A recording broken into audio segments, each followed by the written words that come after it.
a ser amada. Pero antes, creo que debemos analizar la manera en que amamos a otros, y hacerlo a través de la palabra de Dios. Desde el libro de Gálatas, capítulo 5, hoy el pastor Adrián Rogers, en la voz del pastor Lenín de Llanón, comienza el estudio bíblico Cómo amar y ser amado. Busque la epístola a los Gálatas capítulo 5. Hoy quiero hablar del tema Cómo amar y ser amado.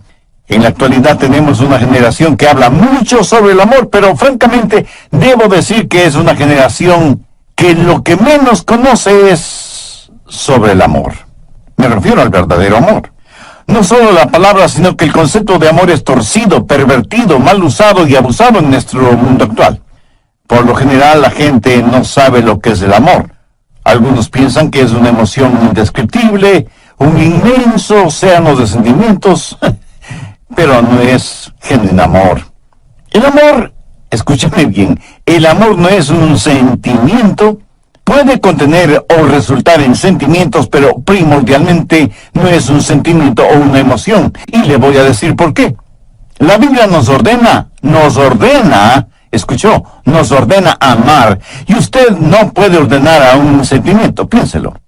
Así que la clase de amor de la cual estoy hablando no es un sentimiento, ni una emoción, ni una incontrolable pasión. No sé de dónde la gente ha sacado la idea de que el amor es algo que nos sucede, que somos víctimas del amor, que nos enamoramos y ese enamoramiento simplemente sucede como por generación espontánea. La Biblia dice: maridos, amad a vuestras mujeres. Por favor, note que esto no es una sugerencia, es una orden, porque el amor verdadero tiene que ser una decisión y una conducta. Usted puede escoger el amar, y cuando así lo hace, el amor no es primordialmente un sentimiento, sino algo que usted hace. La razón por la cual estamos tan confundidos en este mundo y en este asunto es que usamos una sola palabra para el amor. Los griegos eran más exactos y tenían varias palabras para hablar del amor. Por ejemplo, la palabra eros, raíz de palabras como erotismo, erótico, dan a entender la clase de amor que un hombre puede sentir por una mujer, y viceversa, y eso está bien. De hecho, es maravilloso, pero no es de eros de lo que estoy hablando. Aunque debemos amar a todos, no amamos a todos en forma erótica. Y ni siquiera tengo que elaborar en este punto. Otra palabra griega para amor es fileo, que abarca lo que es el amor fraternal, la amistad, el compañerismo, la camaradería. En varios países del mundo hay ciudades que se llaman Filadelfia, o sea, amor fraternal. Y eso es muy positivo. Pero quiero centralizar mi mensaje en la palabra ágape, que tiene que ver con el amor divino, cómo tenerlo, cómo darlo, cómo recibirlo. Si usted quiere exhibir un diamante, lo pondrá sobre un terciopelo negro. Entonces podrá apreciar ese diamante en toda su exquisita belleza y perfección. ¿Sabe qué eso hace Dios con el amor ágape? Lo pone sobre el terciopelo negro de las obras de la carne. Veamos Gálatas 5, empezando en el verso 19. Y manifiestas son las obras de la carne, que son adulterio, fornicación, inmundicia, lascivia, idolatría, hechicerías, enemistades, celos, iras, contiendas, disensiones, herejía, envidias, homicidios, borracheras, orgías y cosas semejantes a estas. Note que todas estas cosas que el apóstol menciona son totalmente opuestas al amor. Y Pablo continúa diciendo: los que practican tales cosas no heredarán el reino de Dios. Ahora, si usted puede relacionar su nombre con esta lista, si ese es su estilo de vida, si eso es algo que usted practica voluntariamente, a menos que usted se arrepienta y busque el perdón de Dios, su camino tiene un destino final, el infierno. La palabra de Dios es completamente clara y tajante al respecto. Los que practican tales cosas no heredarán el reino de Dios. Y eso es lo que Dios dice. Esto no significa que usted como creyente no tropezará ni caerá. Pero aquí se habla de un estilo de vida, de algo que se hace voluntaria y frecuentemente. Y si usted no practica un estilo de vida cristiano, eso quiere decir que usted no es salvo. Veamos ahora los versos 22 y 23. Mas el fruto del Espíritu es amor, gozo, paz, paciencia, benignidad, bondad, fe, mansedumbre, templanza. Contra tales cosas no hay ley. Nunca habrá una ley que diga que no puede amar, que no debe ser bondadoso o que le prohíba ser humilde, ¿verdad? Pero sí hay leyes contra las obras de la carne, pero no hay leyes contra el fruto del Espíritu. Hay 9 cualidades en el fruto del Espíritu y vamos a estudiarlas tanto como nos sea posible. Pero no solo que vamos a ver el fruto del Espíritu, sino que nos vamos a examinar a nosotros mismos para saber si somos en realidad cristianos espirituales y maduros. Vivimos en una generación que habla mucho acerca de los dones del Espíritu, profecía, hablar en lenguas, sanidades. Parece que cada persona está diciendo: este es mi don espiritual, ¿cuál es el tuyo? Dios nos ha dado a cada uno de nosotros un don espiritual y necesitamos descubrir cuál es ese don y desarrollarlo y ponerlo en práctica. Pero escucha atentamente lo que voy a decir. Ningún don espiritual es señal o marca de madurez espiritual. La iglesia de Corinto fue una iglesia completamente carnal, a pesar de la práctica de dones espirituales. Si yo quiero saber cuán madura es espiritualmente una persona, jamás examino sus dones, examino sus frutos, porque la marca de la madurez espiritual no está en el don, sino en el fruto. Al describir ágape, el amor divino, debemos notar varias cosas. Primero, el amor tiene que ver con decisión y conducta. Segundo, la descripción de este amor. Tercero, el desarrollo de este amor. Y cuarto, el deseo por este fruto. ¿Qué cualidades tiene el amor ágape? ¿Cómo podemos describirlo? Y como nosotros no podemos describirlo, Dios utilizó al apóstol Pablo para que describa el amor ágape en 1 Corintios 13. El amor ágape tiene 10 cualidades distintivas, de acuerdo a 1 Corintios 13. Si en su corazón y en su vida usted tiene estas 10 cualidades, entonces usted es un cristiano espiritualmente maduro. Primero, el amor ágape es sufrido. 1 Corintios 13:4, el amor es sufrido.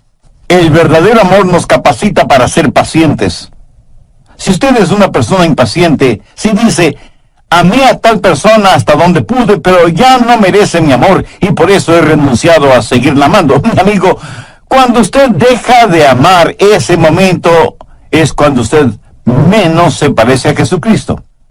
La Biblia dice que Jesús, habiendo amado a los suyos, los amó hasta el fin. El verdadero amor es sufrido, paciente. Perdona 70 veces 7, pero no se contenta con perdonar 490 veces, sino que sigue perdonando y perdonando y perdonando. ¿Por qué? Porque el amor es sufrido. Segundo, el amor ágape es benigno. ¿Y ahora qué es benignidad? Es servirnos los unos a los otros. No es servirnos los unos de los otros. Si nos amáramos, ¿qué haríamos los unos por los otros? Permítame ilustrar esto en primera persona. Si usted me ama, ¿qué es lo que me daría? No me daría lo que yo merezco, sino lo que yo necesito. Veamos Lucas 6, los versos 27 y 28. Pero a vosotros los que oís os digo, amad a vuestros enemigos, haced bien a los que os aborrecen, bendecid a los que os maldicen y orad por los que os calumnian.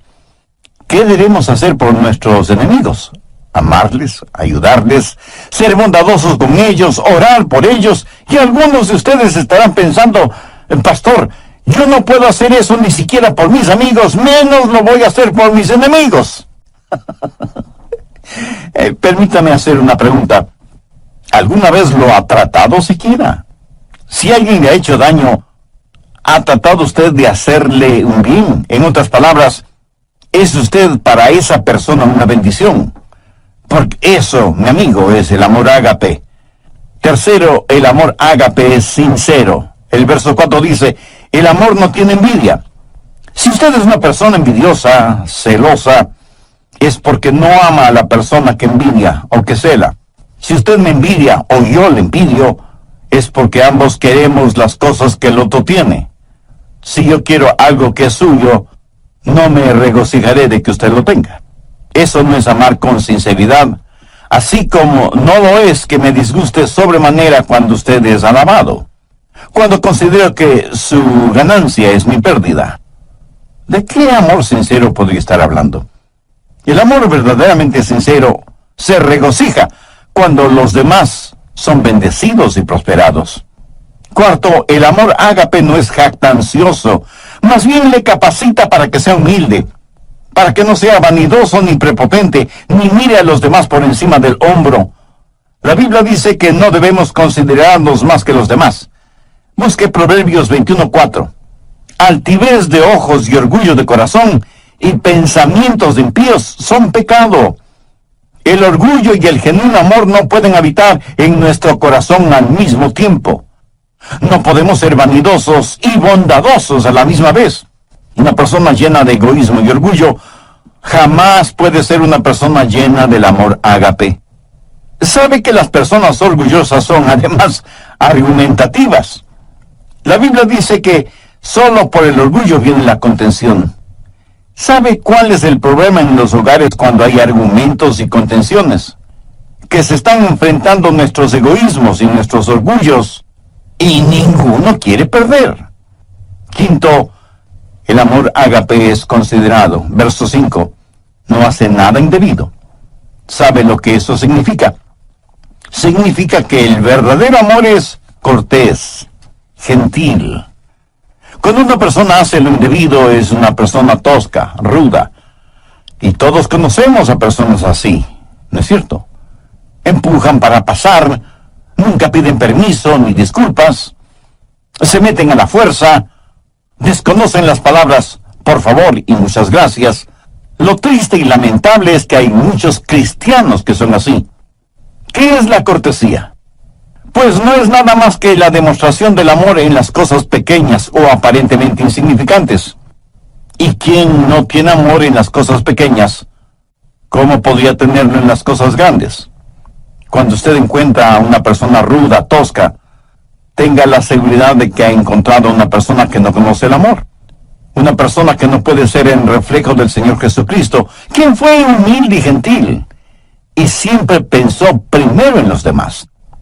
Sexto, el amor ágape es un amor que se niega a sí mismo. Mire lo que dice el verso 5. No busca lo suyo. Nunca dice, yo primero, o yo conozco mis derechos. Escúcheme, cuando usted oye a una persona decir que conoce sus derechos, tenga la seguridad de que no está hablando motivada por el amor. Permítame decir una cosa muy importante. Cuando usted recibió al Señor Jesucristo y fue salvo, usted perdió todos sus derechos. Porque ¿qué derechos tiene una persona muerta? Usted está crucificado con Cristo. Ha sido comprado por un precio. Ahora pertenece a Jesucristo. Y ahora sus derechos son los derechos de Jesús. Y Él es quien le ordena amar. Usted ya no puede buscar lo suyo. Debe procurar el honor y la gloria para Jesús y el bienestar de los demás. Ese es el genuino amor que no busca lo suyo. Un muy consagrado siervo de Dios alguna vez dijo, cuando usted enseña a alguien sus derechos, tendrá una revolución. Cuando usted enseña a la gente sus responsabilidades, tendrá un avivamiento. Muy bien dicho, ¿no le parece? Cuando dejemos de pensar en nuestros derechos y comencemos a pensar en nuestras responsabilidades, cuando dejemos de buscar solo lo nuestro y comencemos a hacer de bendición para los otros, le aseguro que las cosas cambiarán en el mundo. Séptimo, el amor ágape es un amor sereno. Dice la Biblia que el amor no se irrita.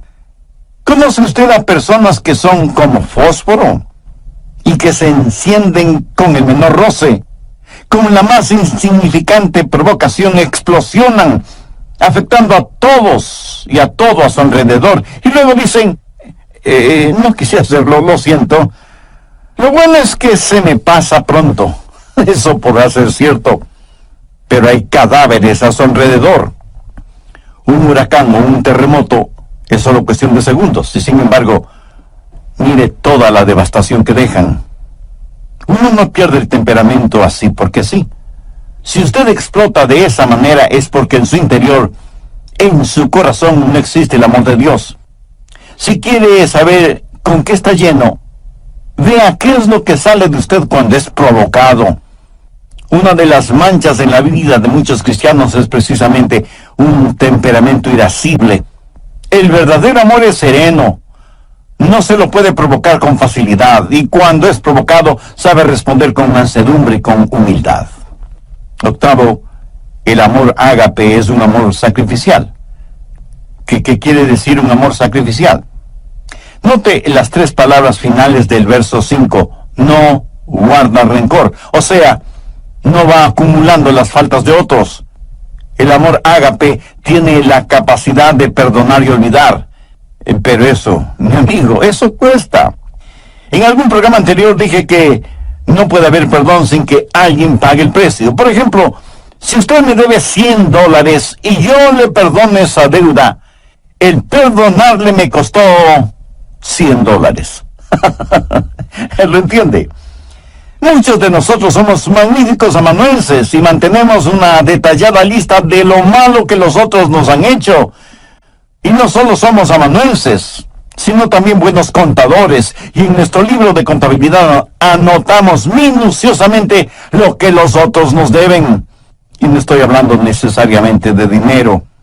Tenemos necesidad de aprender a perdonar y olvidar, sabiendo que hay un precio que pagar y un dolor que experimentar. El precio y el dolor lo pagó y lo sintió Cristo en la cruz del Calvario. Es la máxima demostración del amor sacrificial. ¿Ha aceptado usted el amor sacrificial de Cristo? Recuerde que nadie puede dar lo que no tiene. Si usted no tiene amor en su corazón, no podrá dar amor a nadie. Dios le ama y quiere salvarle. Jesús murió en la cruz para pagar la deuda de sus pecados. Si usted desea ser salvo ahora mismo, humíllese delante de Dios. Confíe. Irving Ravelo, gracias por su sintonía al programa de hoy. Sea bienvenido y bienvenida a El Amor que Vale. Por favor, mantenga su Biblia abierta en Gálatas 5, porque hoy continúa el estudio Cómo amar y ser amados. Ahora les presento al doctor Adrián Rogers en la voz del pastor Lenín de Llanón. Desde el programa anterior comenzamos a estudiar lo relacionado con el fruto del Espíritu, teniendo como base bíblica Gálatas 5, versos 22 y 23, y hemos visto 8 de las 10 características de ese fruto. Primero, el amor es sufrido. Segundo, es benigno. Tercero, es sincero. Cuarto, no es jactancioso. Quinto, es considerado. Sexto, se niega a sí mismo. Séptimo, es sereno. Y octavo, es sacrificial. Espero que tenga su Biblia y cuaderno de notas a la mano para sacar el máximo provecho de este estudio bíblico. Bien, prosigamos. Noveno, el amor ágape es un amor justo. Verso 6 dice, no se goza de la injusticia. Eso quiere decir que cuando alguien peca o fracasa o hace algo equivocado, usted no se alegra por eso. Más bien debería llorar y orar por esa persona. ¿Sabe usted que el chisme es un pecado? ¿Por qué?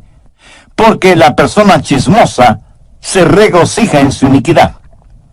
Cuando escuchan algo negativo acerca de otra persona, casi no pueden esperar para contárselo a otras personas.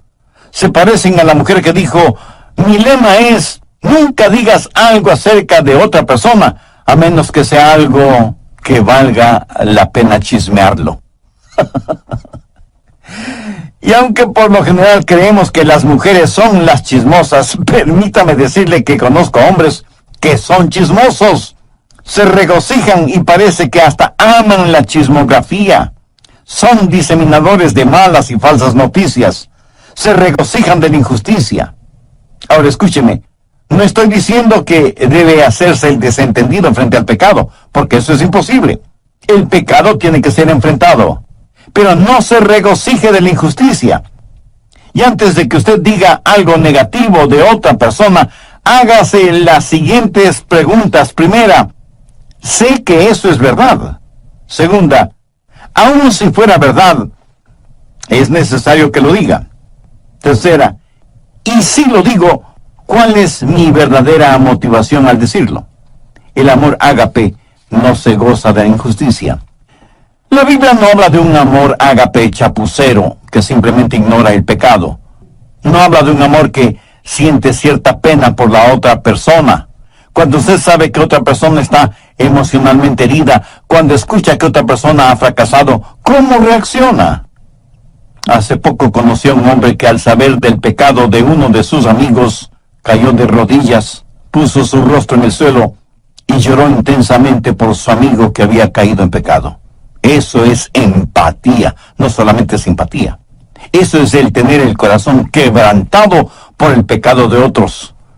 Décimo, el amor ágape es un amor sufriente. Verso 7. Todo lo sufre, todo lo cree, todo lo espera, todo lo soporta. Esto de ninguna manera significa que el amor ágape se lo cree todo. Más bien quiere decir que el verdadero amor lo puede enfrentar todo, que no hay límites para su fe. Pero cuando usted ama, hay una carga que debe llevar, y desde ese punto de vista es un amor sufriente. La gente quiere saber por qué los seres humanos sufren. Algunos porque han perdido su fe en Dios. Dicen, ¿por qué Dios permite que los humanos sufran? Si Él es un Dios que todo lo sabe y todo lo puede, ¿por qué no detiene o elimina el sufrimiento? Escúcheme, Él pudo haberlo hecho. ¿Sabe cómo? Pues no creando a los seres humanos, o creándolos sin libre albedrío. Pudo habernos hecho robots, como una máquina tecnológica. Pero hubiera significado no tener ningún compañerismo con nosotros. Porque, verá, cuando Dios nos creó, corrió un divino riesgo. Él sabía lo que nosotros le íbamos a costar. Exactamente lo que sucede con padres que procrean hijos. ¿O usted cree que esto de tener hijos es como comerse un pastelito de manzana? Mi amigo, tener hijos cuesta no solo en términos monetarios, sino también espirituales y emocionales. Y aunque usted no lo crea, de una u otra forma, nuestros hijos nos romperán el corazón. Dios sabía lo que iba a costar cuando nos creó y nos dio la capacidad de elegir. Y elegimos pecar. Cuando nos dio la capacidad de decir sí, también nos dio la capacidad de decir no. Para que un ser humano escoja a Dios, debe querer escoger a Dios. ¿Lo entiende? Dios nos dio ese libre albedrío, nos hizo de esa manera, pero al mismo tiempo Dios sabía que iba a sufrir. Cuando Dios escogió amar, escogió también el sufrir. Y alguien me preguntará, Pastor, ¿puede Dios sufrir? Permítame responder con una pregunta. ¿Sufre usted como padre cuando su hijo hace algo equivocado? Piénselo bien antes de contestar. La historia del hijo pródigo en el capítulo 15 de Lucas enseña que cuando un padre terrenal tiene un hijo rebelde, sufre. De la misma manera, cuando nosotros hacemos algo equivocado, nuestro Padre Celestial sufre. En Efesios 4:30 leemos, no contristéis al Santo Espíritu de Dios. ¿Lo ve? Nosotros podemos contristar al Santo Espíritu de Dios. Un aparato electrodoméstico, cuando se daña, le puede molestar. Pero solo sus hijos le pueden contristar, entristecer. Aunque muchos de ustedes a lo mejor ven este punto al revés. Pregunto, ¿puede alguna parte de nuestro cuerpo dolernos sin que nuestra cabeza lo sepa? ¿Quién es la cabeza de la iglesia? El Señor Jesucristo. Cuando su cuerpo, o sea, la iglesia, sufre, no sufre el Señor Jesucristo. Cuando Pablo se encontró con Jesús en el camino a Damasco, ¿qué le dijo Jesús? Saulo, Saulo, ¿por qué me persigues? La respuesta de Pablo, si el asunto no fuera tan serio, sería casi infantil. Le dijo que no le perseguía a él, a Jesús, sino a los cristianos. Escúcheme, cuando usted persigue al cuerpo, también persigue la cabeza. Cuando el cuerpo sufre, la cabeza sufre, y Jesús fue perseguido.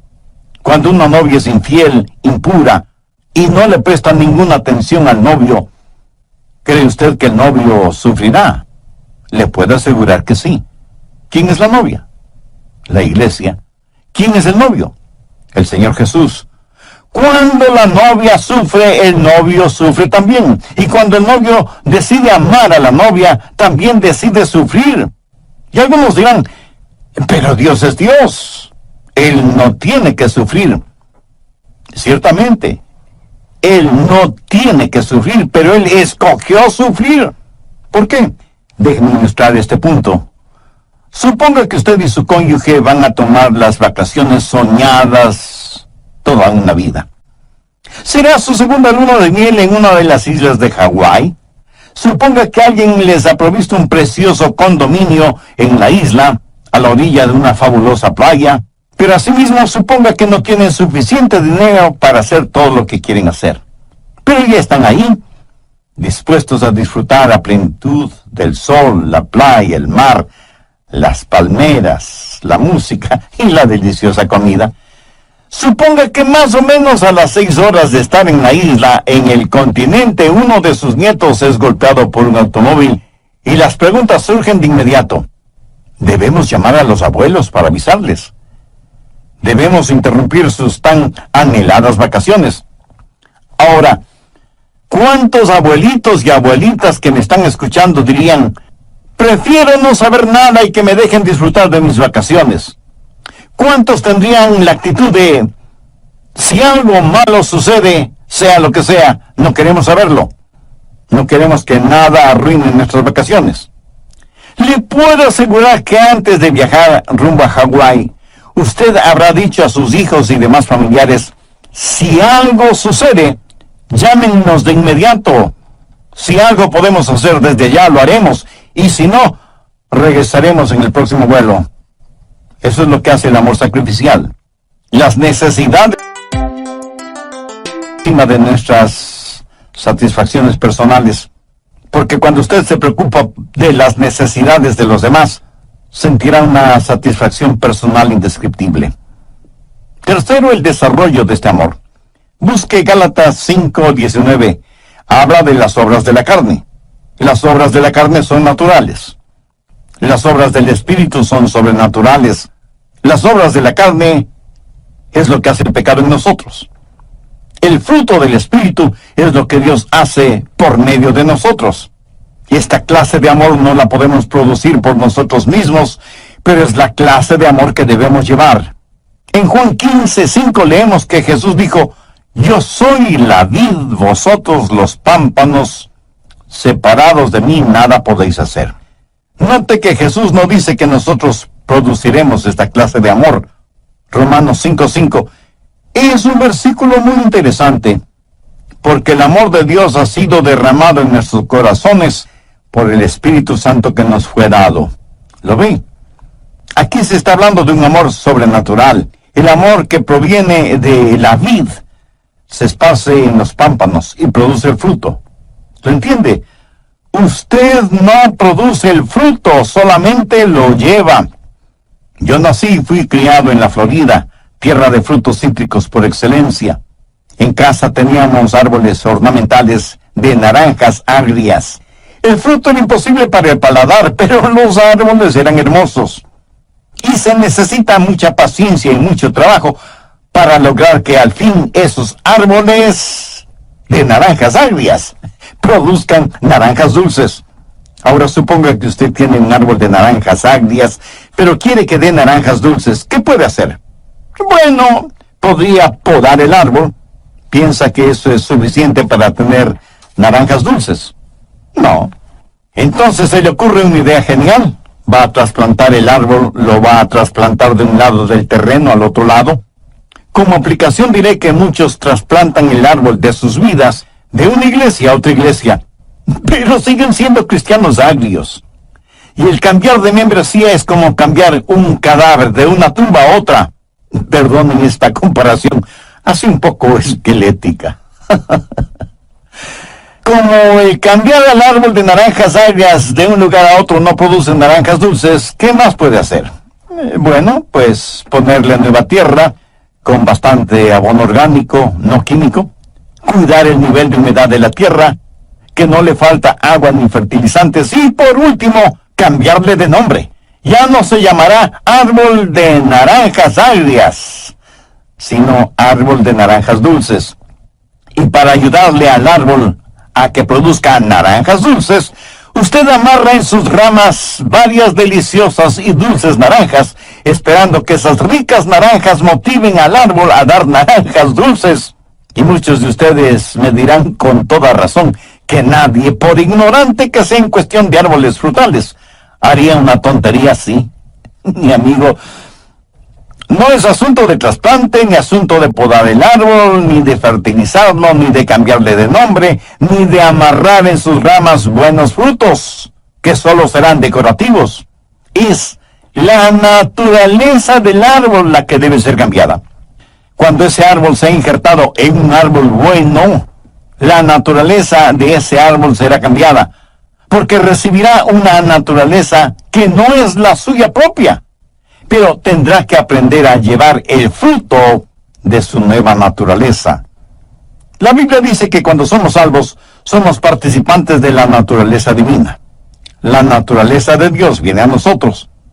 Pero esta es la clase de amor que no es el fruto de las obras de la carne, raíz de amargura, sino que es el fruto del Espíritu, es la naturaleza del Dios Todopoderoso que ha sido injertada en usted, en mí, en nosotros. Cuarto, el deseo por este fruto. ¿Para qué sirven las frutas? Pues para comérselas. Y mejor, ¿han notado que las frutas despiden una fragancia extraordinaria? Uno puede reconocer una fruta solo por el olor, aún antes de mirarla o palparla. Imagínese ahora la bendita fragancia del fruto del Espíritu. ¿Sabe lo que el mundo necesita este mismo momento? Algunos de inmediato me dirán, el mundo necesita paz, bienestar económico, buena salud, progreso científico, etcétera, etcétera. Y aunque todo eso es verdad, el mundo lo que más necesita, sin embargo, es la realidad del fruto del Espíritu. Esa es la única manera de amar y ser amado. Cuando usted permita que el Señor habite en su humanidad y demuestre su deidad a través suyo, no será un amor humano el que usted exhiba, sino que será un amor divino. No será su vida la que viva, sino la vida de Jesús en usted. Su vida tendrá la fragancia de nuestro Señor Jesucristo.